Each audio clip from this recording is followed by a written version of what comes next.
Jason has a sister who's supposed to be watching him this weekend, but gets pulled away to his Malibu's most wanted boyfriend. Yeah, the boyfriend, just some white guy in like a Chevy Tracker, rolls up, blasting rap music. And I think it was an Isuzu Rodeo. It was a Chevy Tracker. I checked. Was it? Okay. I was like, does that have an Isuzu Rodeo? It's Chevy Tracker. Very similar. Very similar. Driven by the same population of people. And then so there was so much ADR with that character. I think they didn't really know what he wanted to say to Jason, and they settled on like, "Yo, what's up, dog? How you living, yo? It's cracking, kid. Peace out, little G." Kisses the hand, peace out symbol, slaps the hood of his Chevy, like slides his hand. It's like, what the hell is happening? Booyah! What is poppin', corn dogs? We are back. Officially. It's the boys. We are here, season 2, lifting off, episode 3. Nick, what are we diving into this week? We are diving into a big, fat movie from 2002. Is it a big, fat Greek wedding? Oh, man. How did you know?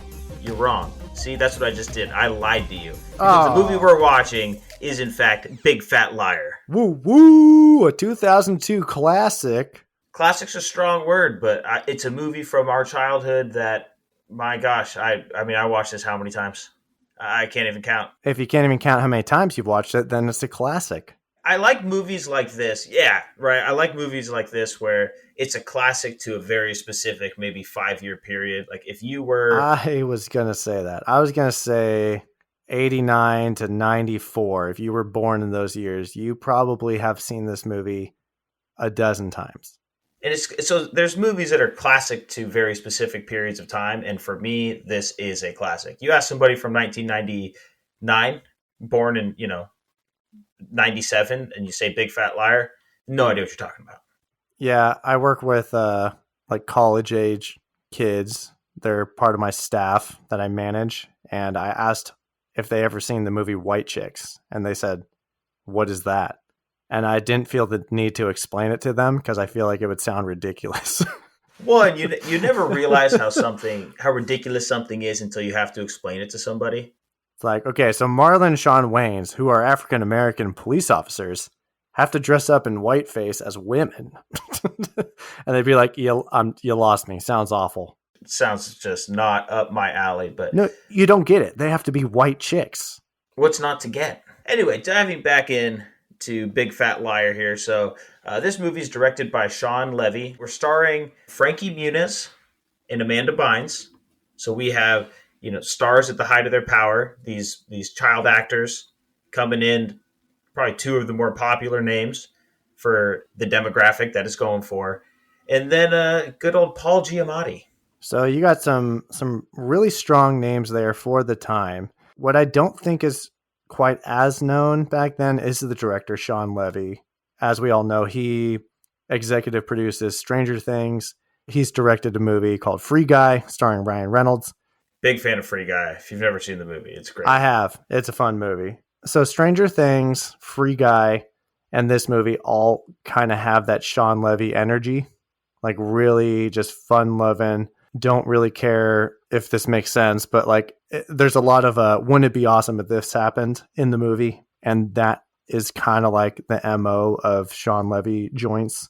He kind of goes crowd pleasing stuff first, which I enjoy. I like big entertainment value, but sometimes I feel like he can get carried away and make it a little bit cheesy. He does, for sure. I will say that the one thing I do love about him, to your point of like the fan service and whatnot, is that he doesn't have a lot of dead space in what he does.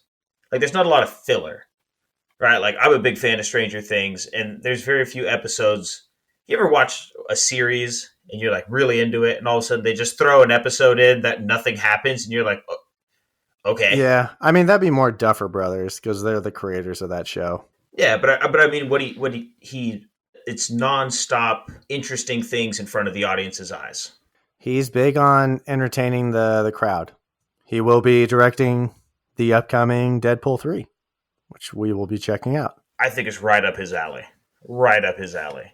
Yeah. I mean, usually he's kind of PG-13, kind of like not a copycat, but definitely inspired by Spielberg type movies that star kids where they're kind of going off and doing fantastical adventures, kind of like this movie, which stars these kids, Frankie Muniz, who we all know from Malcolm in the Middle. And honestly, the next thing I know him from is this movie. I don't think I've actually ever seen Agent Cody Banks, but apparently it did well in the theaters for money wise. Question: do you know what he's up to nowadays? I do. He was he turned into a race car driver like mid to late 2000s. Had a nasty back injury, took a 10 to 12 year hiatus, and now he's back racing in the ARCA series, and he's doing very well. I think he's currently the points leader. He is. He's an extremely good race car driver. Yeah, so that's really cool to see. And I was going to say, it seems like he's one of those few child actors that came out of Hollywood unscathed. Yeah. I don't honestly know. I mean, who knows? Maybe, I don't know. He could be a functioning alcoholic. I don't know. Just be really messed up. I was going to mention that Amanda Bynes, I think, was also kind of going that route for a little bit, but then I think didn't she kind of have some drug issues or something? I believe so. Yeah. I think that happens for child actors who stick around for too long.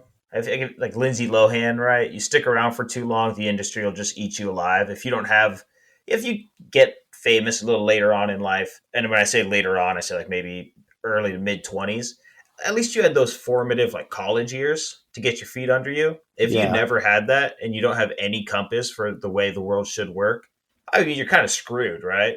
I mean, I think we have the same feeling about child actors, like me specifically, because I've seen it in person working in the industry, just like the parents that kind of, I don't want to say pimp out their kids, but they kind of do that. They kind of just like shove them into this industry and they don't even have like a fully developed brain yet of what they want to do. And then this false reality is what you're living. And it's like, this isn't how the real world actually is for a 8-year-old or a 6-year-old. Well, you'll hear these guys and gals in interviews, and they say, what was your first acting job? And they go, actually, my first acting job was I was in a commercial when I was 5. I went to the audition. It's like, no, your parents wanted you to be in a commercial so bad. They put a bunch of makeup on a 5-year-old and stuck him in front of a casting director.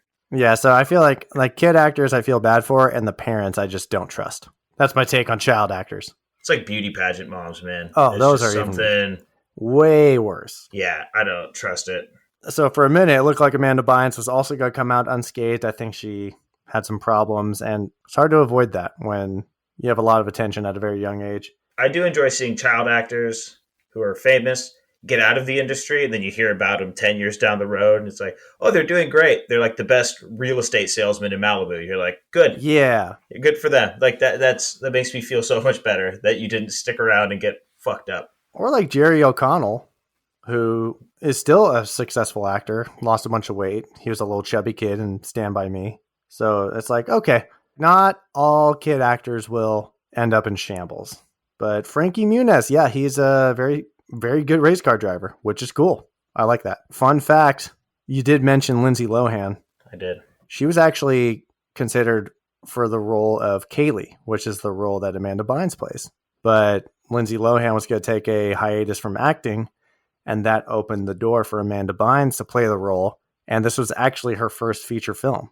She was in all that and Nickelodeon TV shows and whatnot. I mean, she was a big name. Yeah, she was known, especially with kids. So this kind of like definitely put her on the map, because this isn't like a made for TV movie. This is a Universal Studios production. Yeah, it was a full release. And then Paul Giamatti, who's just been in tons of stuff and is so good. He's such a good actor.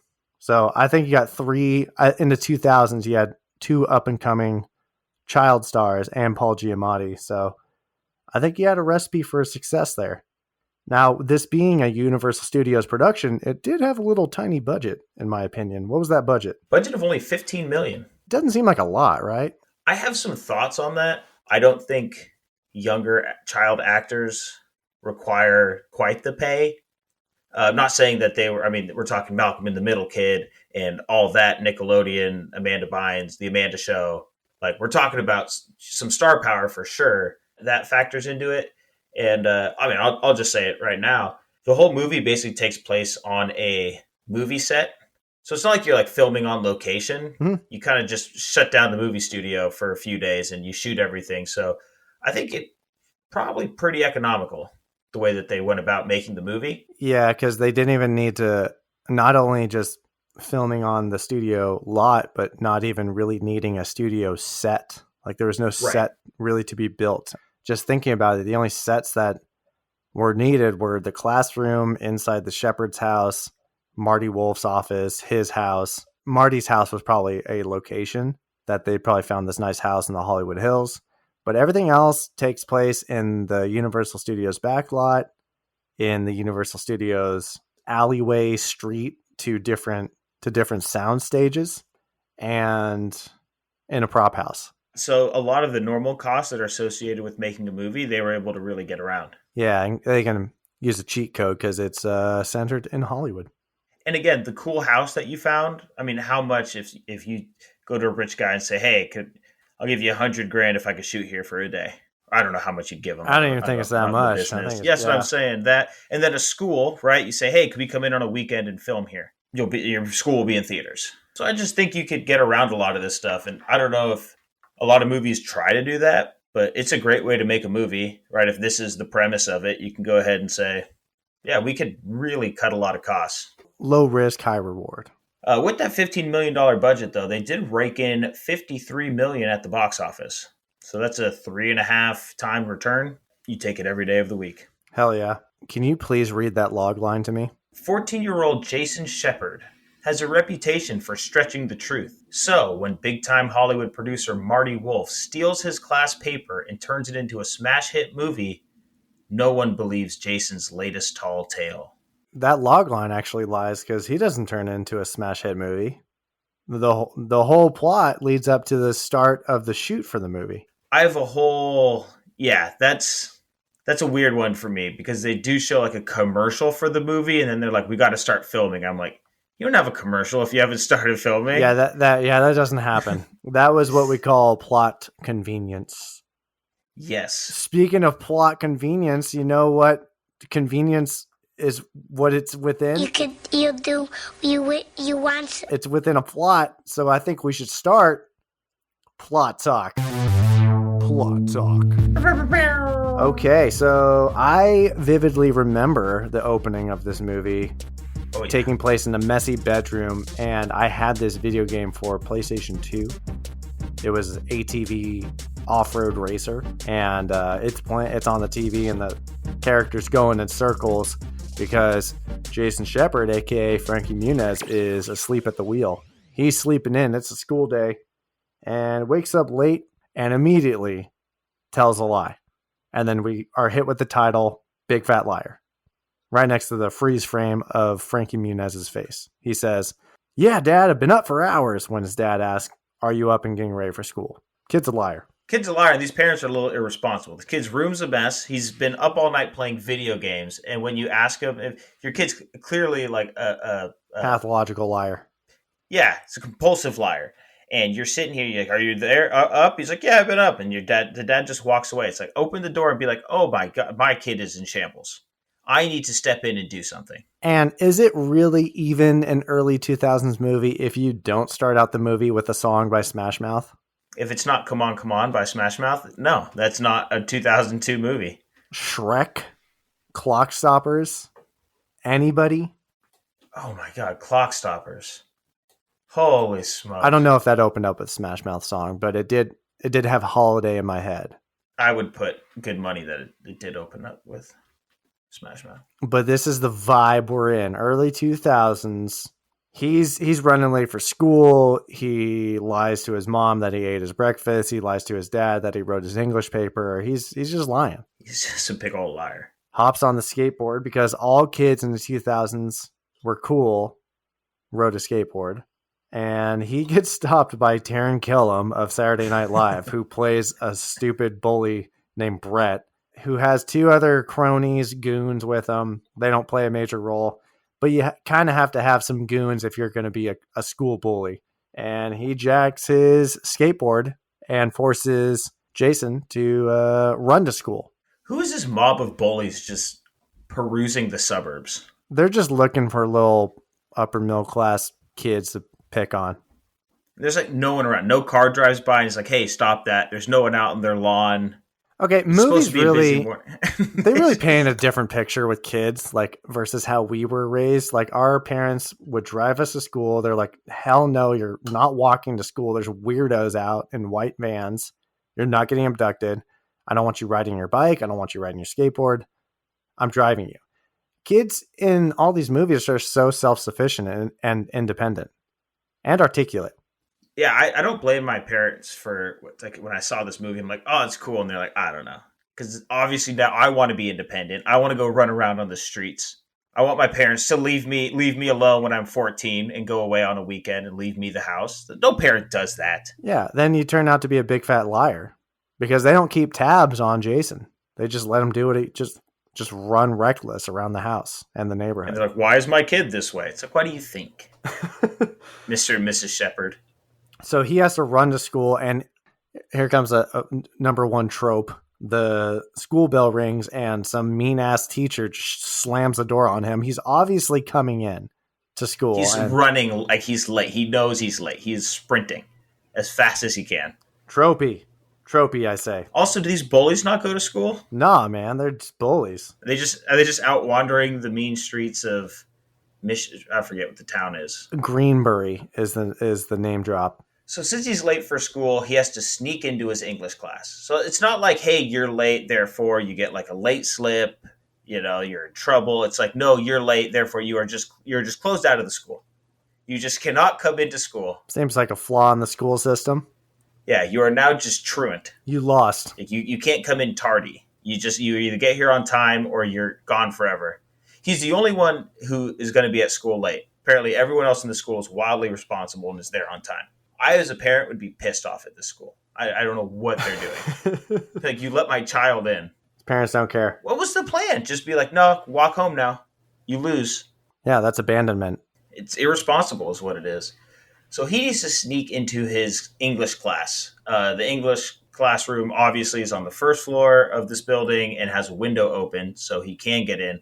And he gets the attention of his best friend, Kaylee, played by the aforementioned Amanda Bynes.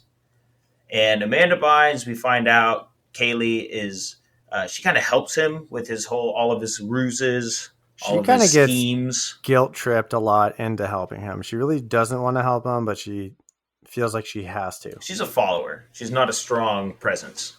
Now, this is on the cusp of cell phones, but they do text each other with these interesting looking gadgets. I had to Google this. Looked like a calculator. It's called a Cibico, which is, according to Wikipedia, a handheld computer that was developed and produced in Russia.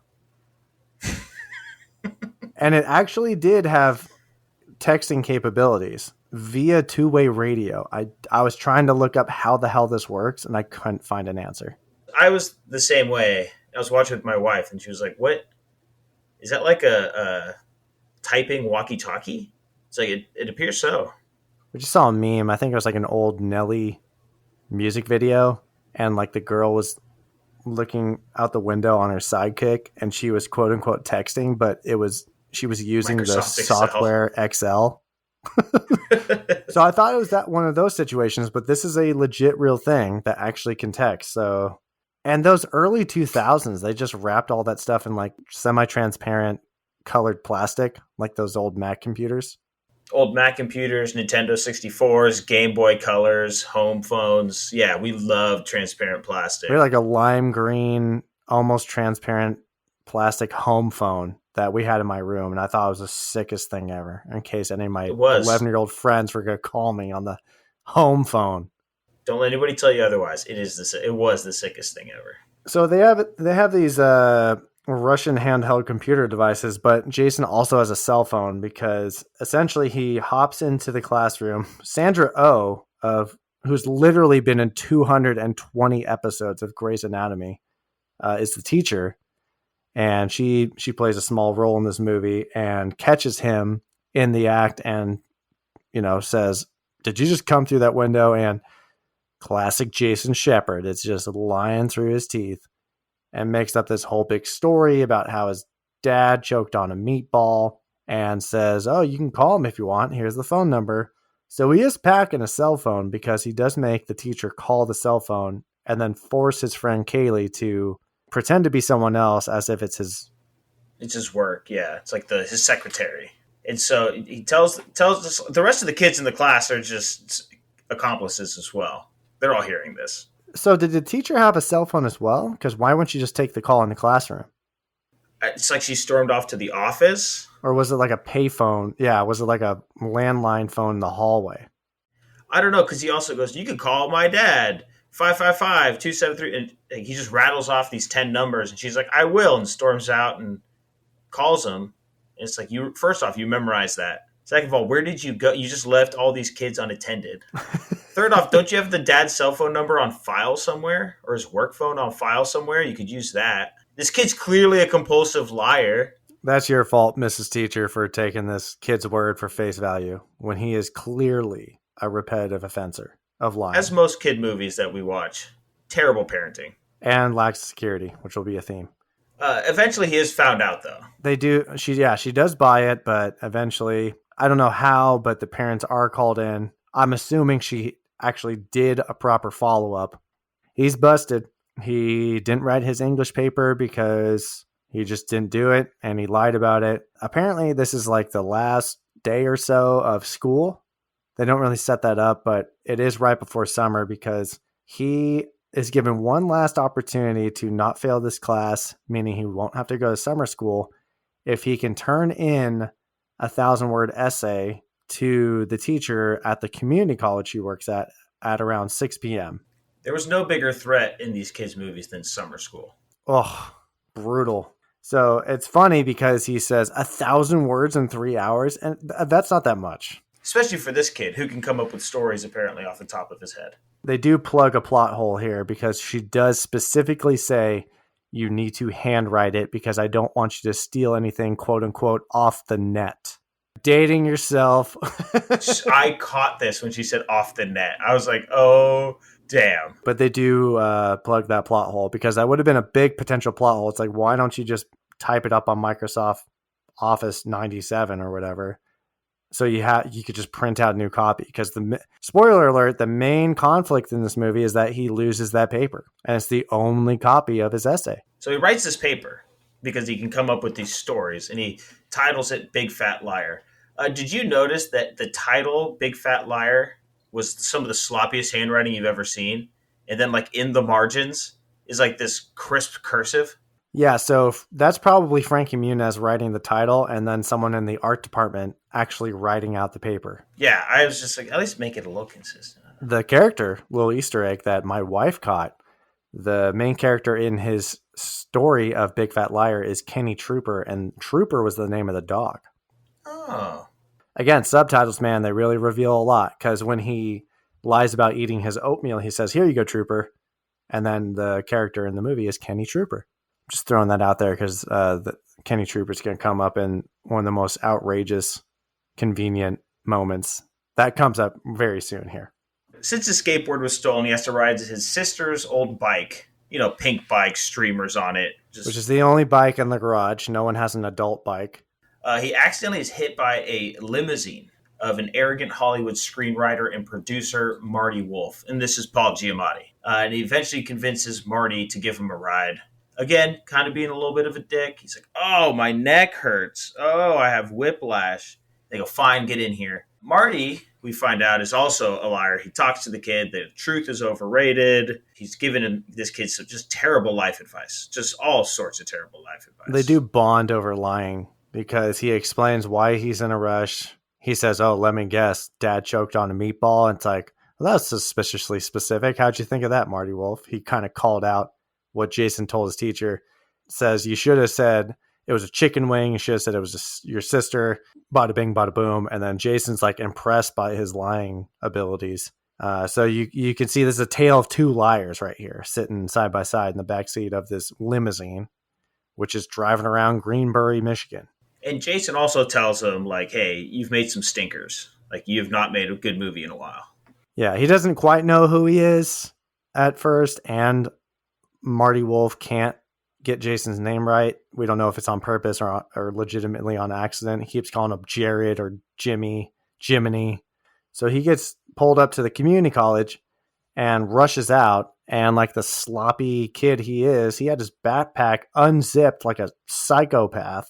No folders, no binders. The one thing he needed to bring was that essay. And what does he do? He freaking leaves it in the limousine. I don't know why this Hollywood production chose Greenbury, Michigan to shoot on location, because the movie they're shooting is about a chicken cop and a buddy cop. It's like with a human. It's Jaleel White, who played Steve Urkel in Family Matters.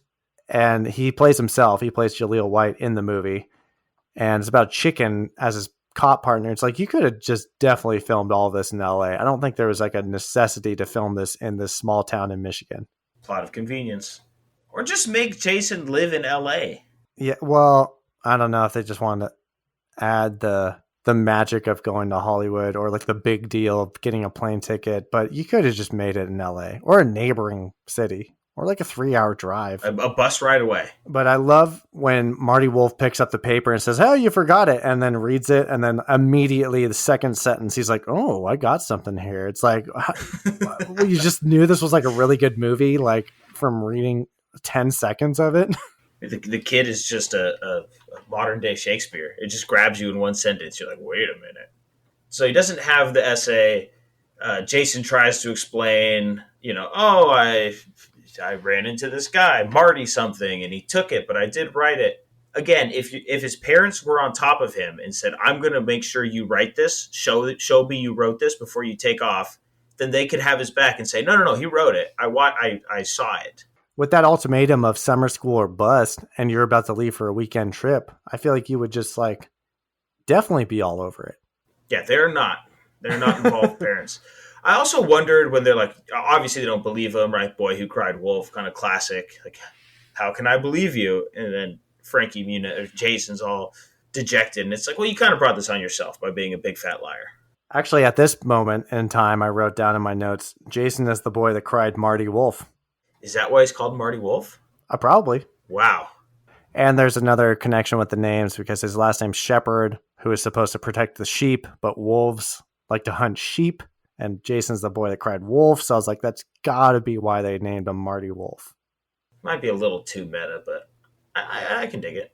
So we fast forward a little bit, and Jason's in summer school. He's there with his bully, Brett.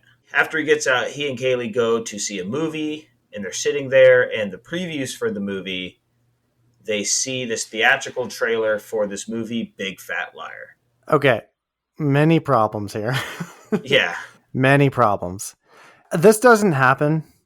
Like a producer doesn't pitch a movie and then they immediately pump out a teaser trailer for a movie that's not even guaranteed, because a whole plot point in this movie is, will this movie actually be made or not?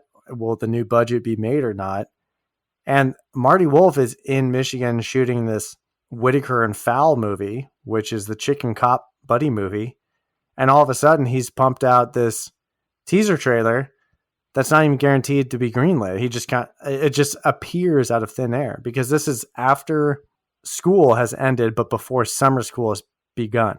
So I don't know. It must be like within like a 1 or 2 week period. Yeah, it's very fast. So 1, this doesn't happen. 2, wouldn't you change the title to not be completely committing act of plagiarism? Well, as we find out later, Marty doesn't give a shit. Yeah, and the third thing, why I name dropped Kenny Trooper, the next little hint drop that this was a stolen idea of Jason, is they name drop the character name in the teaser trailer.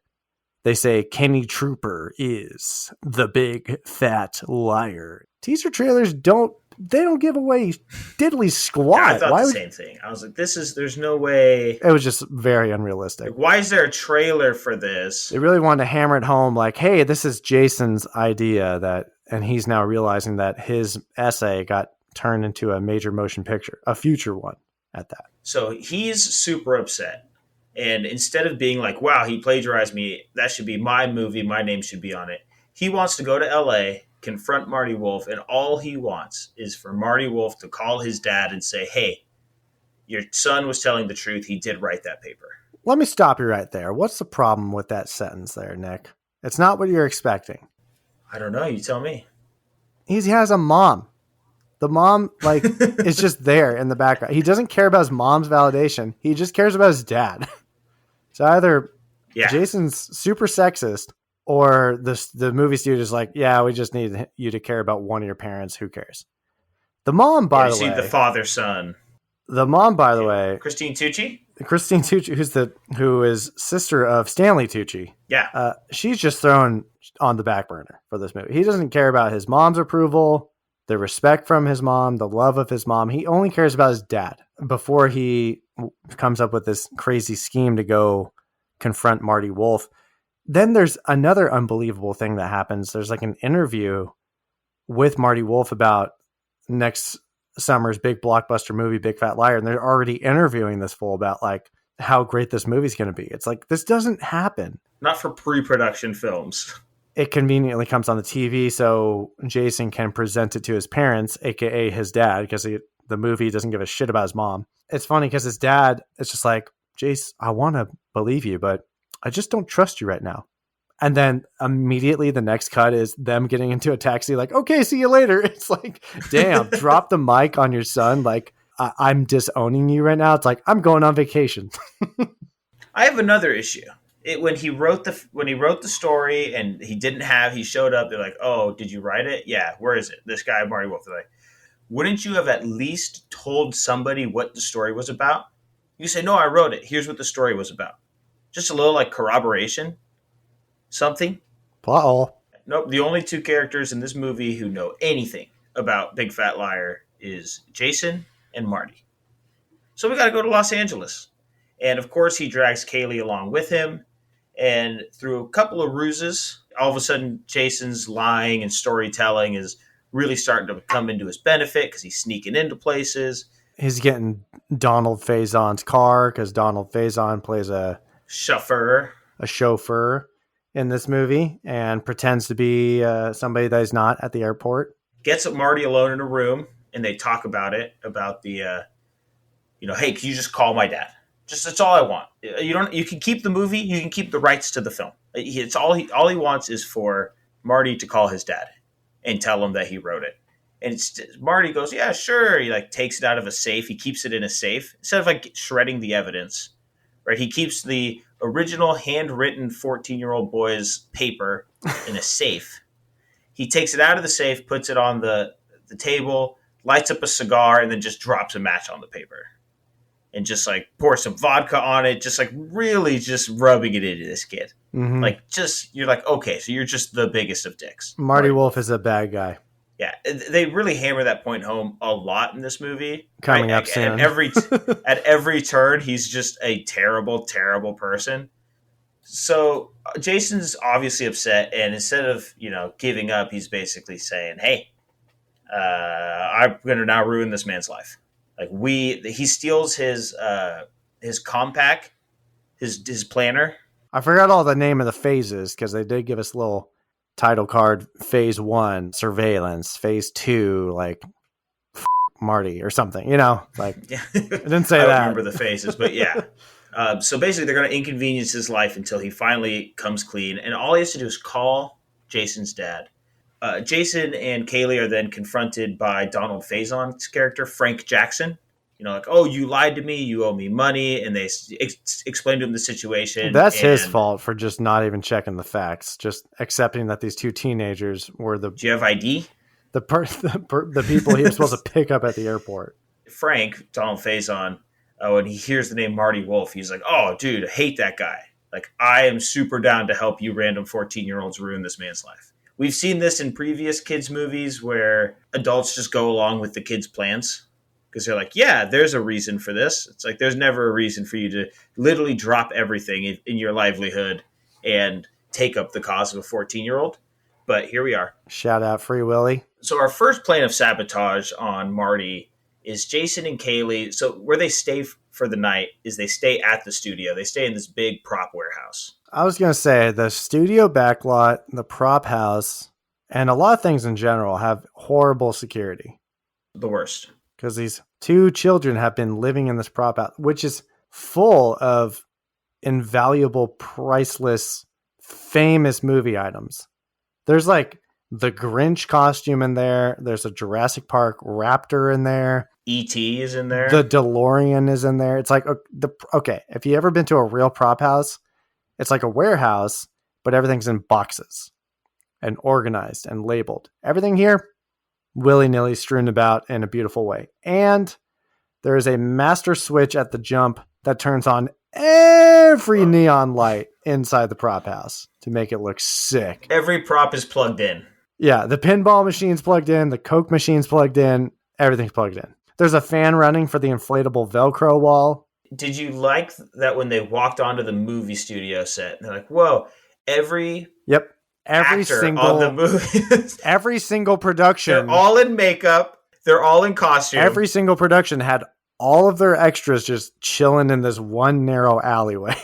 And they're like, whoa, like there's a giraffe there. It's like, what is this? Pink gorillas and tutus. There's astronauts. There's Burlesque dancers. Like everybody and their mom is out in this one. It's like, dude, shut this down. Shut it down! Nobody eats! it is Tinseltown. Ow, Tinseltown. So they take some of the props and I guess some makeup stuff as well. They just load up on Hollywood supplies to ruin Marty's life. Marty's house also has horrible security because they get onto his property multiple times. I wouldn't say horrible. I'd say zero. Which is horrible. Yeah, there's no attempt at security. Yeah, it doesn't. I guess not applicable. So they find out his schedule. So he goes swimming every morning. Then he takes a shower. And so the first thing they do is they throw all this blue dye into a swimming pool. And so, of course, when Marty jumps in, turns his skin blue. When the camera tilts down, you see the blue post-production filter come on. It just, everything turns blue when he jumps in, trying to trick us. It's like, no, I saw that. His swimming trunks don't turn blue, funny enough. Just literally his skin. Maybe it just affects skin. It's just skin dye. Yeah, we all know that. He also doesn't notice that he's blue when he's dancing up to his shower. And as a kid, I had questions about this. I was like, wouldn't he notice that? Right? Like his arms, his hands are blue. He's just vibing all the way up to the upstairs shower. And it's Hungry Like a Wolf, right? That's playing. The music that's playing during this montage. Yeah. Now, I like to think of movies when they have montages like this, because clearly, like, it's supposed to be in the movie. That song is not actually playing.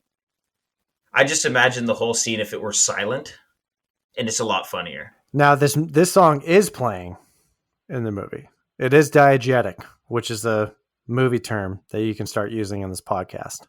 I know that term. Okay.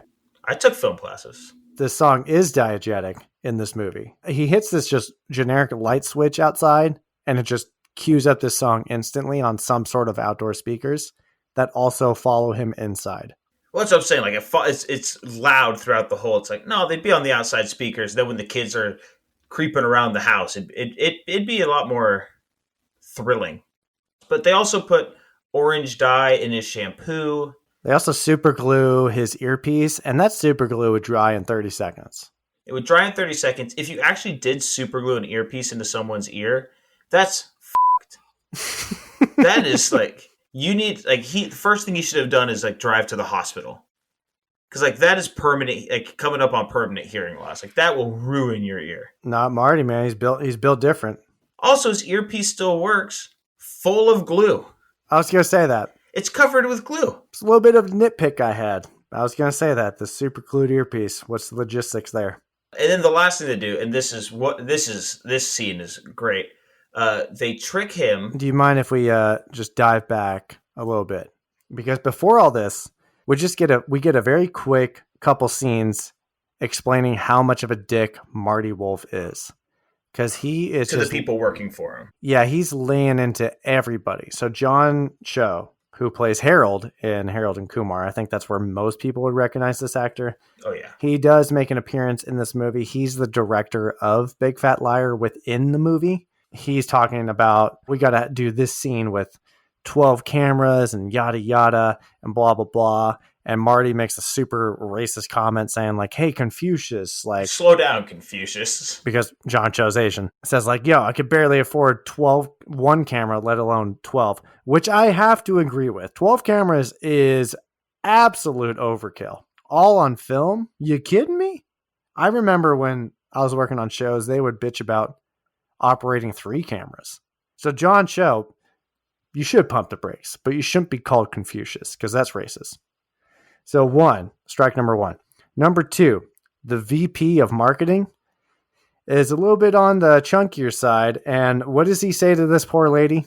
She says, I'm the VP of marketing. And Marty Wolf claps back with, Are you sure you aren't the VP of eating Twinkies? I was like, that is so mean. Because it's so egregious. It's so mean. He's so over the top. He's such an over the top asshole. The entire movie. And then the last example is actually Lee Majors, who is famous for playing Steve Austin in the $6 Million Man TV show. So Lee Majors plays a stunt coordinator in this movie, and Marty Wolf is just saying that his stunts are played out. He's seen them a million times, and basically just is being ageist, I think it's the word. He's just calling Lee Majors old, like an old timer. He calls him Father Time, a dinosaur. So he's saying like he's being mean to overweight people. He is being racist, and he is being mean to old people. And he doesn't care to learn people's names. He keeps calling Jaleel White Urkel, and Jaleel White doesn't like that because he's not Urkel. He's an actor. So he's very disrespectful. Lee Majors' character actually says, I'm going to take a personal day, which is a big deal in the industry because people expect you to work every single day of production, especially producers. They don't give a crap about your kid's birthday party you got to go to. But Lee Majors' character has to bring his kid to a birthday party, and he shows him the invitation, and I believe it's left on the ground. Jason and Kaylee pick this up, and where did they send this blue-skin dyed, orange-haired dyed man to? Who apparently he thinks he's going to the president of the studio's house for an important budget meeting. Nope. It's his kid's birthday party. And he's looking like a clown, so of course he gets led into the birthday party, and he gets led to the children. There are 8, 9 children, and the main kid, the kid whose birthday it is, has this vendetta. He just points at the clown, and he just goes, "It's the clown! Let's hurt him!" And they start beating up Paul Giamatti. He like jumps off the banister of the second story staircase. I mean, they are just beating him to hell. Get off of me! You want a piece of me? You want a piece of me? Come on, bring it! I'm Marty Wolf! Do you have any idea who I am? A lot of scenes while Marty Wolf is blue are very memorable and quotable. While he's doing that, Jason and Kaylee basically pull out the fuse box to his car and just rewire everything. Now, this is being car guy. You don't have to be a car guy to understand that this clearly would never, ever work in any way, shape, or form. But so his car's all messed up. So when he hits the brake, it honks. When he switches on the radio, the windshield wipers go off. Everything except apparently the accelerator still works. But his car's all out of control, and he ends up passing this old lady. And this old lady who looks like a lady who was at a salon with her hair like in that big tube, like back in the 60s. It has like the big hairspray. It looks like a hair and makeup department were directed to make this elderly actress look like a quote unquote old lady. Exactly. And she has another great line. There's a lot of great little one lines that go on in this movie. He passes her up and says something to her. And then what does she say? She says, "Up yours, blue boy," which is just a golden line. He does come up on this. This was very memorable to me as a child. And I remember this is maybe my favorite. Mrs. Lenahan actually put this on for us to watch in the 6th grade during the remember those end of the school year, just like the teachers didn't care. They're just like, fuck it, I'm going to play a movie. Free days, yeah. I'm going to bring out the beanbag chairs and you guys can just watch this movie. Mm-hmm. I remember this scene coming on and all of us were about it. There's this big monster truck. Marty Wolf is coming up on it. The Masher. He's coming up on it, and his little blue Jaguar has to slam on the brakes, and the horn honking at this monster truck who's just parked. And the big dude, muscle t-shirt, and the monster truck is looking behind him like, who the hell's honking at me? and Marty Wolf barely misses the monster truck. He just gets his car to stop just enough in time. But then the old lady comes up and rear ends him into the monster truck, and it's great. Eat my bloomies, blue boy! And then the guy in the monster truck gets out, known as Masher, rips off the sunglasses, looks at the quote-unquote damage to his tires, and just goes, Oh my God! I want to kill you! and we quoted that on the blacktop for days. We still quote it to this day. And then Masher proceeds to, with his monster truck, crush Marty's Jaguar. So Marty does have this assistant named Monty, played by Amanda Detmer. She's meeting with the new president of the studio, Marcus Duncan, played by Russell Hornsby. The meeting was supposed to take place at Marcus's house, but he was bamboozled and went to this kid's birthday party instead. So they cuts away to the meeting, and he says, "Where is Marty?" And Monty says, "He must have a really good reason." And we cut to the tow truck dragging this mangled Jaguar car, scraping along the street, sparks flying. And here comes my favorite moment in the movie. I think this got the biggest laugh from me, where the tow truck driver looks at Marty Wolf and says, They told me to pick up a little blue car. and then everybody in the audience knows what's coming next, including Marty, who looks hella pissed off and just looks at the tow truck driver like, I know what you're going to fucking say, and I just don't have the patience right now. They didn't say anything about a little blue man.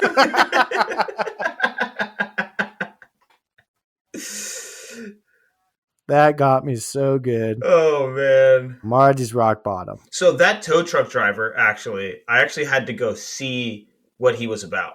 And he wrote the screenplay for Hardball. He wrote Coach Carter, wrote the screenplay for Real Steel, and he wrote Flight and Kong Skull Island. Sean Levy directed Real Steel, so they collaborated again.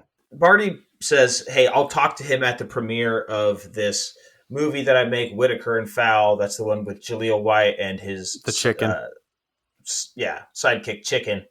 It's kind of a funny, like, red carpet moment where Jaleel White's talking. He's like, yeah, it just feels good to be taken seriously as an actor. And then the chicken shows up and all the paparazzi's like, oh my God! It's the chicken. Go over to this chicken's wearing sunglasses.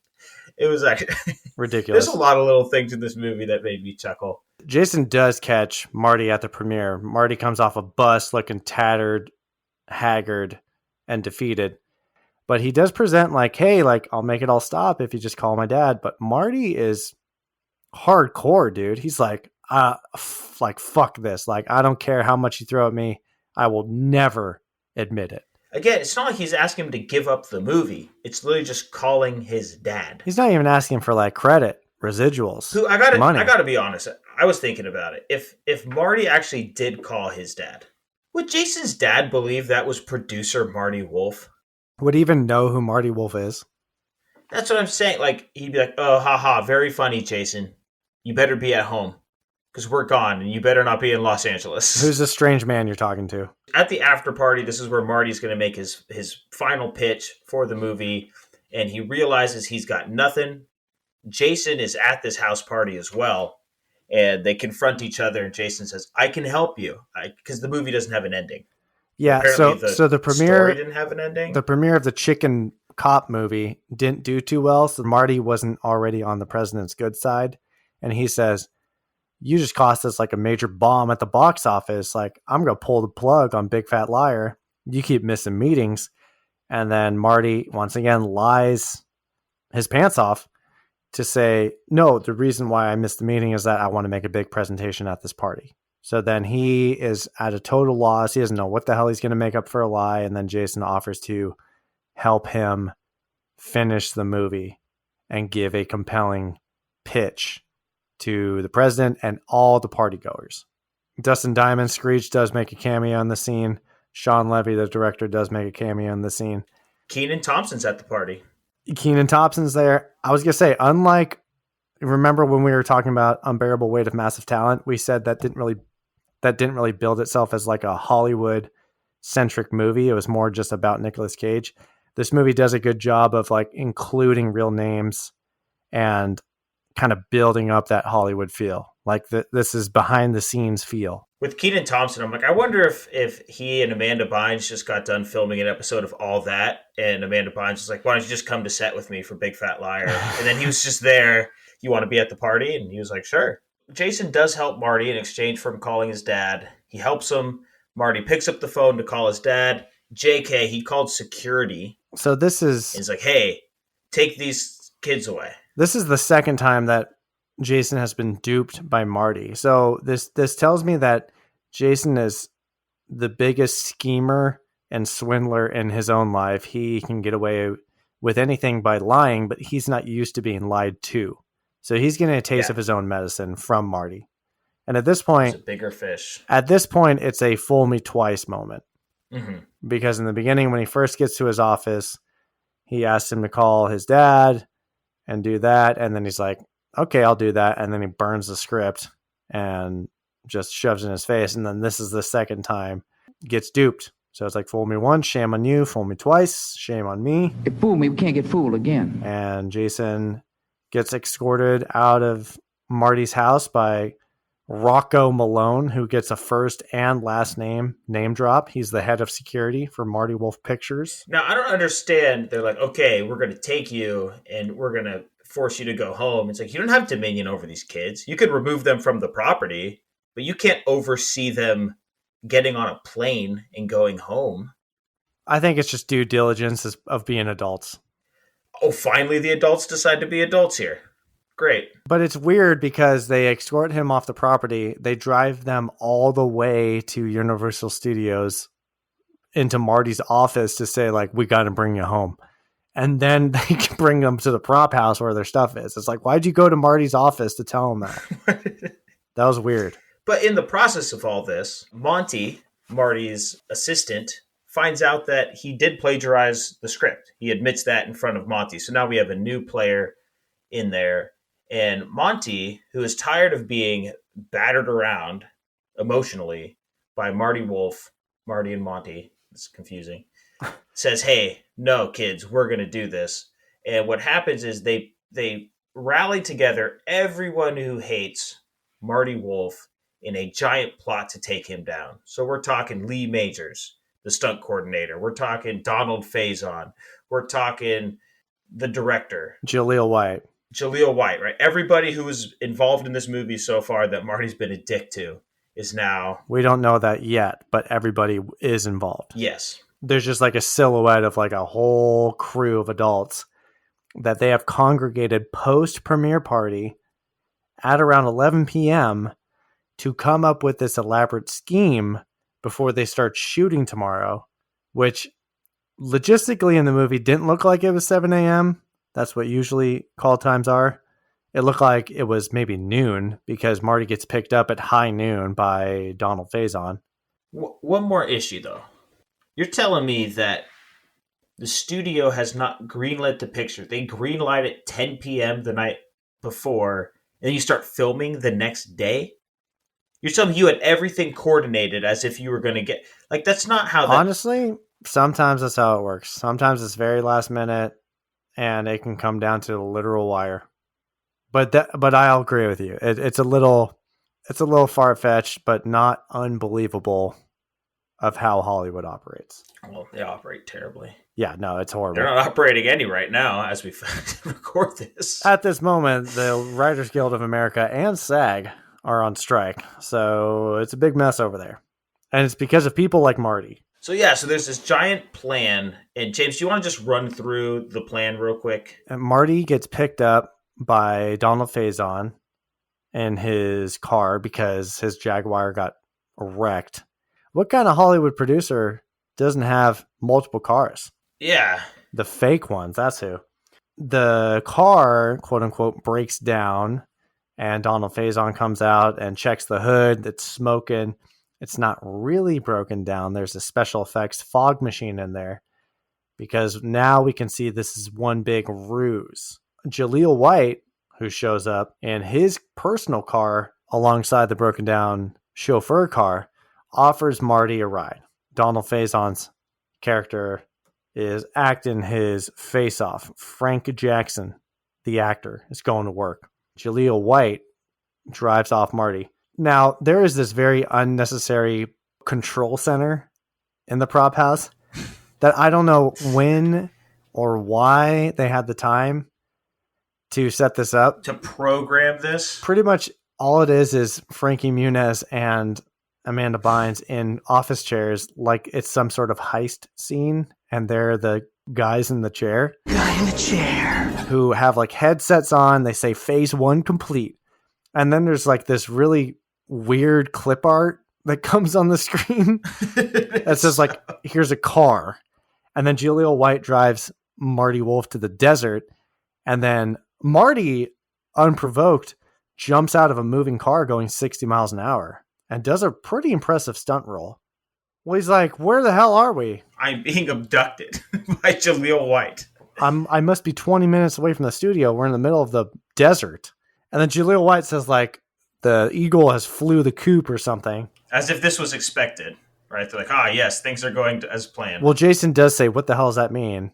And then he does say like, he's in the middle of the desert.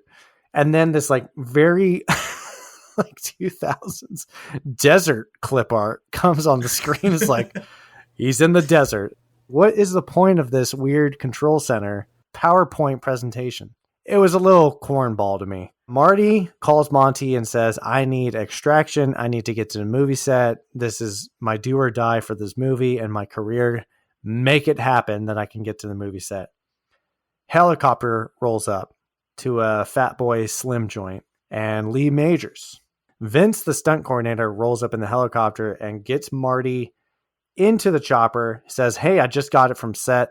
And at this point, I'm thinking, man, a lot of these people are using a lot of resources that cost a lot of money to really just pull a prank on this producer. Yeah, that's what happens when you go along with 14-year-old plans. So Vince flies the chopper and then pretends that it's going down. And then he says to Marty, we need to jump out of the helicopter. And there's only one parachute, apparently. Now this, Marty would die. There's absolutely no way someone could just hold on to, because the plan was they're not going to strap Marty Wolf in.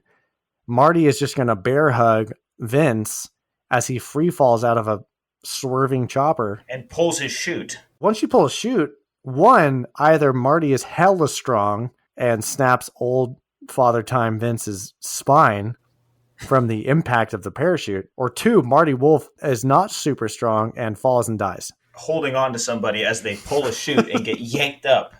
Technically, there was a backup pilot hiding in the helicopter, but I just love how... That was going to be a huge issue for me. I was like, did they just abandon a helicopter? I just love how they pretended like, we're just going to let this helicopter fall over North Hollywood, over all these houses. I was concerned. I was like, wait, what?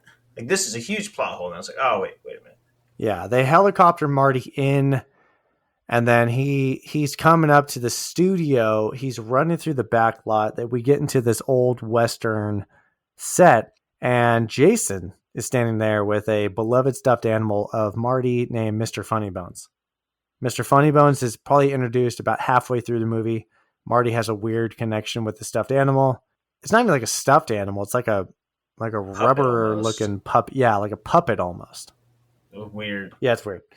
So Jason runs away with Mr. Funnybones, and then there's this whole chase through the Universal backlot. Multiple times they run through actually the set of The Scorpion King, which was also shooting at the same time.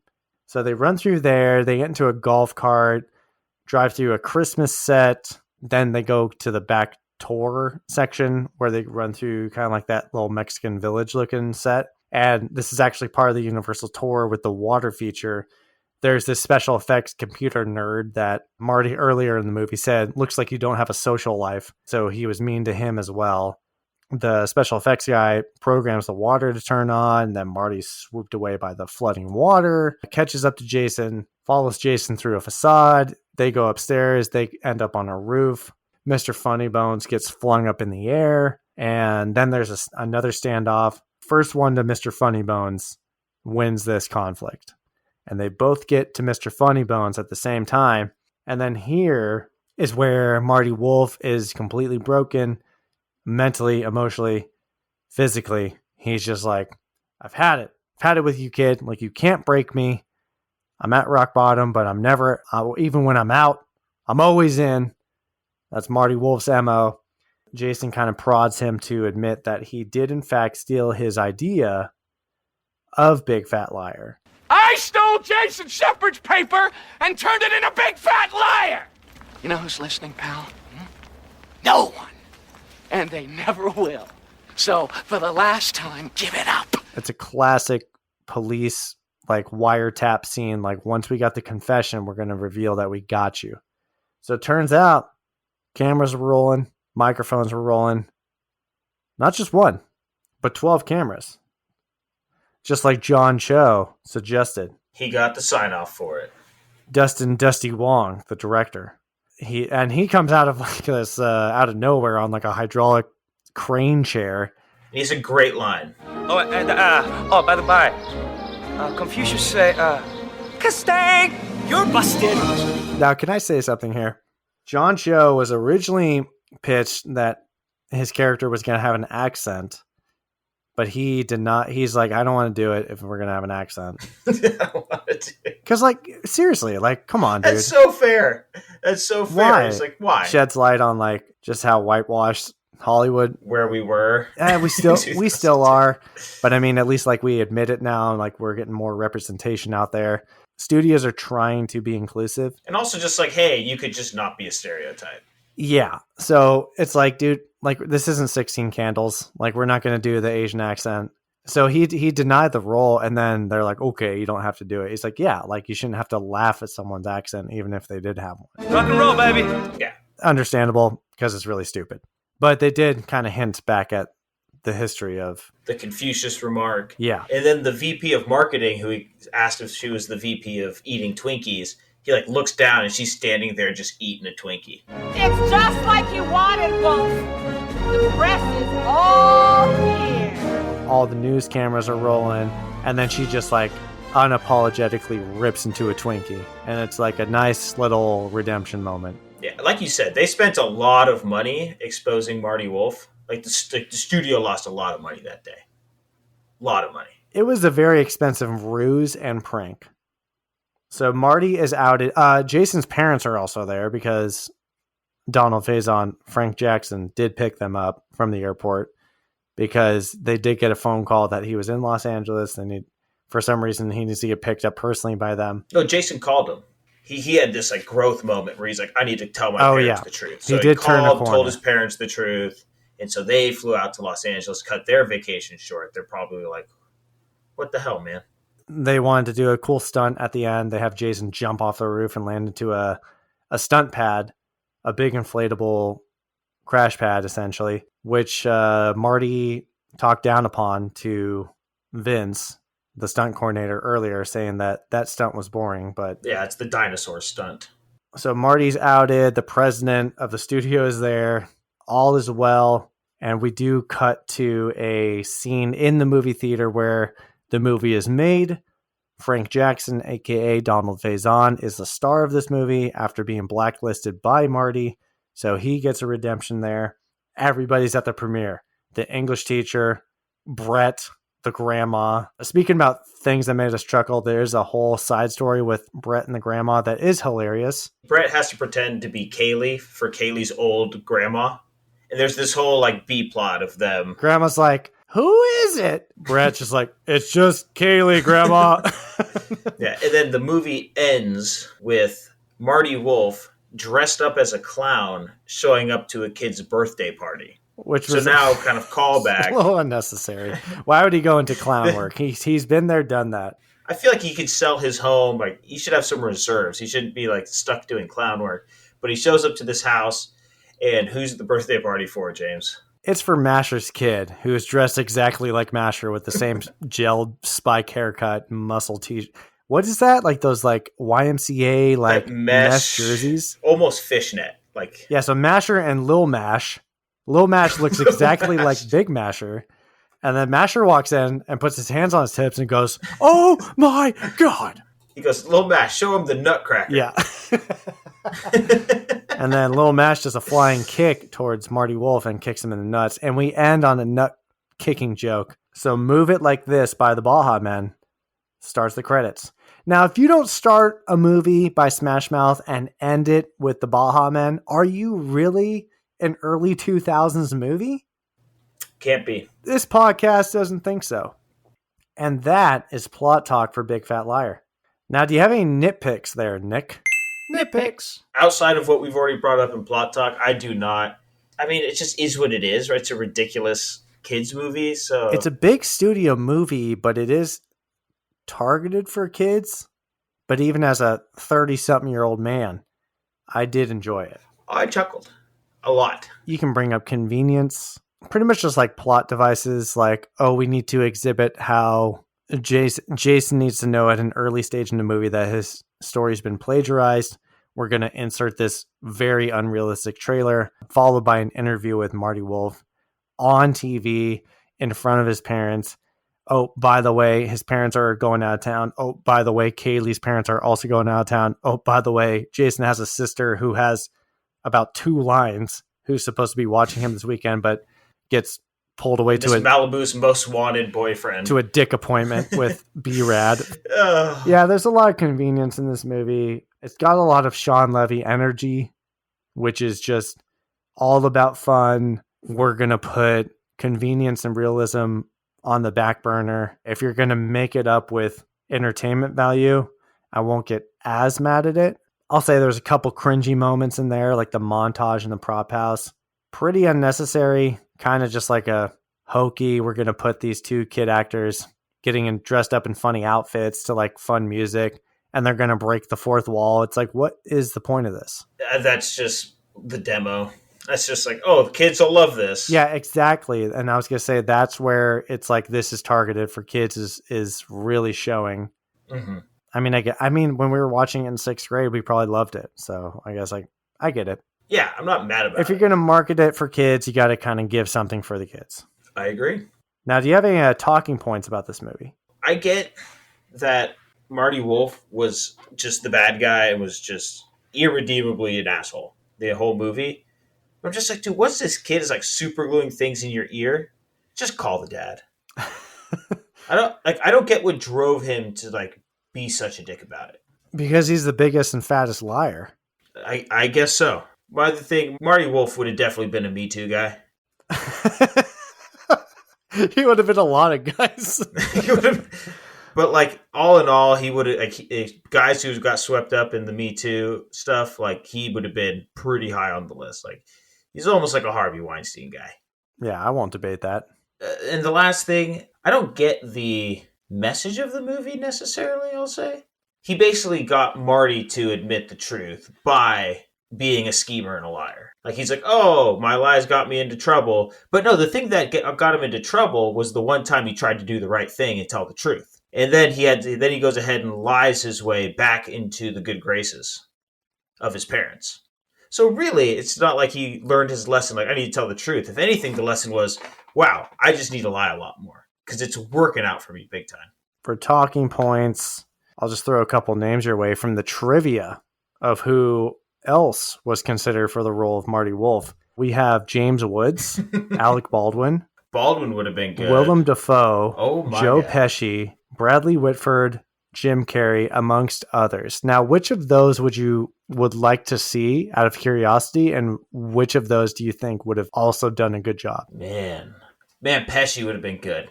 I think Willem Dafoe would have been really weird and interesting, but I think Alec Baldwin probably could have played it off as well, very well. Baldwin could have done a great job.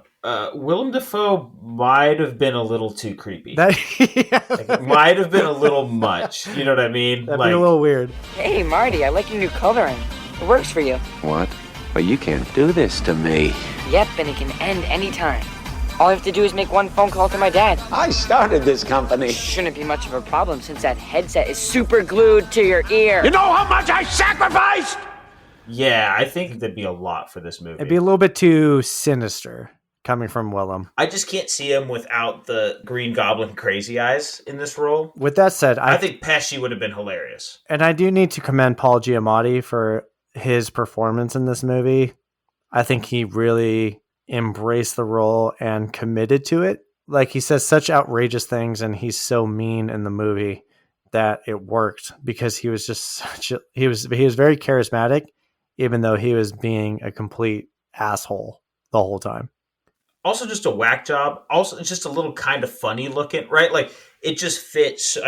With roles like this, you see it, then you can't imagine anyone else being like. I couldn't imagine Joe Pesci being that like silly and free with it.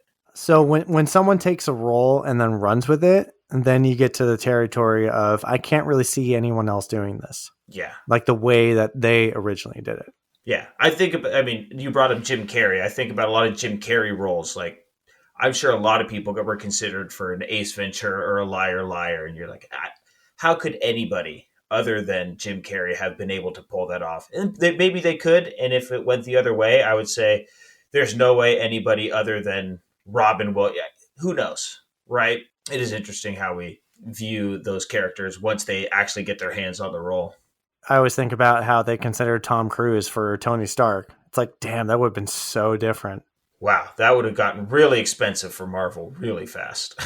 Now, I'm going to give this a sarcastic selling point here. This is essentially The Boy Who Cried Wolf set in 2002 Hollywood. A classic tale. I went ahead and said, how about some good old-fashioned teen mischief with two of the hottest kid stars and Paul Giamatti? I'm in. Who's not? Final review. Fight! So let's look at what the other guys are saying. For Rotten Tomatoes, the critic score, they have it at a 45%. And the people are just, this is weird, they're never this close. The people are at 44%. Interesting. Especially for a movie like this. Kind of shocking. I expect the critics not to love it, but yeah, I would think this would have like an audience score of like the high sevens. All right, well, that's weird. Well, anyway, the Metacritic critic score is sitting at a 36. That's ridiculously low as well. But at least this is the right kind of dichotomy here. The Metascore people score is a 7.7. That seems a little bit more accurate to me. But finally, our basic bitch average of the bunch, IMDb, it's sitting at a very median 5.5. It is funny how it always ends up in the middle, huh? Yeah, it's like, okay, are you gonna have a unique voice here, IMDb, or are you just kind of average out what Tomatoes and Metas are saying? Aggregate everything, yeah. So I'm gonna hit you with a laughable logline. A kid liar is duped by an even bigger adult liar, and they spend the movie trying to outlie each other until one of them has to tell the truth. 7.1 popcorn points. Where I kind of landed for this movie was, it's not really believable, but what do you kind of expect from a movie that's geared towards kids? You know, throughout the whole entire movie, it was entertaining, and I think the acting was really good. Frankie Muniz is very charismatic as a kid actor. He's a very convincing, articulate, smart guy. That's exactly who he plays in Malcolm in the Middle. Like we touched upon, I think Amanda Bynes did a really good job in this best friend role. And Paul Giamatti, I think, killed it with this movie. This is the movie I think of when someone mentions the name Paul Giamatti. Despite the many projects he's been in, this is the one that stands out to me. The plot is pretty much your basic 3-act structure. With that said, it doesn't stray away at any point. It just follows the expository setup, the conflict, and then the resolution. There's a quite a bit of convenience in this movie, but they do a good amount of world building, making you feel like this is a movie about Hollywood. That's for some reason that just like hits home for me. And this was a movie I watched as a kid, and it very well may have been a movie that inspired me to get into writing movies, because I thought like, wow, what a magical place Hollywood is. They do a really good job of building up the childlike wonder in the movie. The soundtrack is very 2000s, and I dig it. The side characters are a little bit plot devicey. You know, the dad is like the device that Jason uses to have a conflict and strive to be better, and doesn't give a shit about his mom. Like you were saying earlier, what's the story? The story is a little bit weak. What's the takeaway moral lesson from this? And we should tell the truth. But really, like at the end of the day, it's a crowd-pleasing entertainment joyride. And I think that's what it has going for it. I love this movie as a 11-year-old, and I love this movie as a 32-year-old. I think the entertainment value is at a 9, for as much as the convenience and plot holes and tropes and a little bit cringiness is at like a 5 or a 4 for me. But the X factor is the entertainment, and I gotta say, it has a killer third act. Like the final battle, as unrealistic as it is, if you're gonna give me an unrealistic presentation of reality, you better make it entertaining. I forgot how much I enjoyed that final huge prank on Marty Wolf with like the helicopter and the fake car breaking down and Jaleel White coming in and the lady eating the Twinkie at the end and the guy getting got. It's just like, it's very satisfying. There's lots of good laughs in here for me. 7 and Up, I've said it before, is a movie I would rewatch. So I'm going to give this a 7.1. Here's my log line, and I'll give my thoughts here. So, when a kid has his story stolen by a Hollywood bigwig, he unleashes a special brand of sadistic revenge that can only come from the mind of a sick and twisted psychopath. 6.3. All right. It's a good movie, man. So we've said this before on the podcast, but my score of 6.3 is not indicative of entertainment value and not of rewatchability. Right? I'm trying to put Big Fat Liar onto the same scale that I put Minority Report and all these other always movies. Comes back to Minority Report for Nick. Because I'm just saying, you know, Schindler's List, Fifth Element, right? We're watching all these movies and it's hard to cross these genres, but I have to try to put it on a list with that. So 6.3 puts it just right below Flubber for me. Like you were saying, you know, what more do you want? What more do you want out of this movie? It's fun. It's a kid's movie. It had me laughing. The one-liners that I loved as a kid still land today. It doesn't try too hard to be funny. It just is funny. And I think when I rewatch a lot of our younger comedic films, they try really hard, and all they're trying to do is just hit the 13-year-olds watching it at that moment in time and make a quick buck. I think they actually tried to make a good movie here, and I think they did. Frankie Muniz was great. Amanda Bynes was great. Everyone was Donald Faison was great, but Paul Giamatti, man, just really owned the role, really killed it. Loved the characters.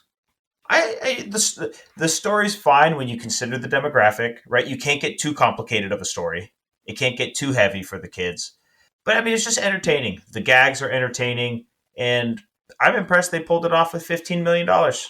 When you talk about all the stunts and everything that they pulled off there. So 6.3 for me. I rewatch this every day of the week. My future kids will be watching this movie, and I will watch it with them every time. It's great. And that is Sean Levy's 2002's Big Fat Liar, reviewed by the Just Play It podcast. I think the consensus is we like it. Real quick, we do. If you don't fall into that range we talked about at the beginning of the podcast, that 89 to 94, where this was made for you, do yourself a favor and go watch this movie. If you were born in 98 and you go, what the hell is Big Fat Liar? Go watch Big Fat Liar, please. If you were born in some unrealistic year like 2004, do yourself a favor and queue up Big Fat Liar. Yeah, it's available on VHS. What the hell's a VHS, you're asking? I don't know. It's a plastic rectangle that you put into a player and it can play a movie. Now, Nick, I didn't even mention this the whole entire podcast, but the temperature inside my house is quite warm, probably 79 because I don't have AC, but I am rocking the Jason Shepard special with a long sleeve t-shirt underneath a regular t-shirt as an homage to how every cool kid dressed in the early 2000s. Bringing it back.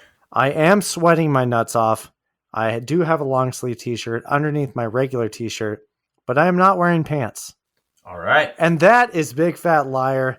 That is our episode for this week. Please tune in next week as we review a movie that I assume has to do with lava. Brother, I have never heard of this movie. What do you got? Can you drop any hints for the listeners out there? It's a movie that I would assume is going to have a massive eruption at some point. Okay, well, if that doesn't give it away, I can't help you. Please follow us on Instagram and YouTube at Just Play It Podcast. Please follow us on Twitter at Just Play It Pod. We will see you next week. And remember, this is Hollywood, baby.